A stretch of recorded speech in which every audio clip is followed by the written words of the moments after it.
বুবলির নতুন লুক দেখে হেসে দিয়ে একই মন্তব্য করলেন শাকিব খান। হ্যালো ভিউয়ার্স, বিস্তারিত জানতে চ্যানেলটি সাবস্ক্রাইব করে সম্পূর্ণ ভিডিওটি দেখতে থাকুন। সুপ্রিয় দর্শক, ঢাকায় সিনেমার অন্যতম ব্যস্ত অভিনেত্রী শবনম ইয়াসমিন বুবলি হাজারো সিনেমার কাজে ব্যস্ত থাকেন, মাঝে মধ্যে সরব থাকেন ফেসবুক পেজ নিয়ে। ঠিকই তেমনই কিছুক্ষণ আগে তার ফেসবুক পেজে বেশ কয়েকটি ছবি পোস্ট করেছেন। পোস্ট করা ছবিগুলোর ক্যাপশনে দিয়েছেন কয়েকটি লাভ ইমোজি, যা ক্ষণিকের মধ্যেই সোশ্যাল মিডিয়ায় ভাইরাল। তবে শবনম ইয়াসমিন বুবলির পোস্ট করা ওই ছবিগুলোতে দূর দূরান্ত লোকে দেখা যাচ্ছে। এক ফটোতে দেখা যাচ্ছে শবনম ইয়াসমিন বুবলি বসে আছে, অন্য এক ফটোতে দেখা যাচ্ছে এদিক সেদিক তাকিয়ে আছে। কয়েকটি ছবি ভিন্ন ভিন্ন লোকে ক্যামেরাবন্দি হয়েছেন শবনম বুবলি। তবে সর্বশেষ সব কয়েকটা ফটোতে দূর দূরান্ত লাগছে শবনম বুবলিকে।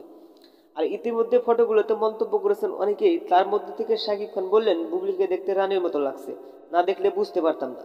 বন্ধুরা, শাকিব খানের এমন কথা শুনে আপনি কি ভাবছেন সেটা ভেবে কমেন্ট করতে পারেন নিচে কমেন্ট বক্সে। ধন্যবাদ পুরো ভিডিওটি উপভোগ করার জন্য।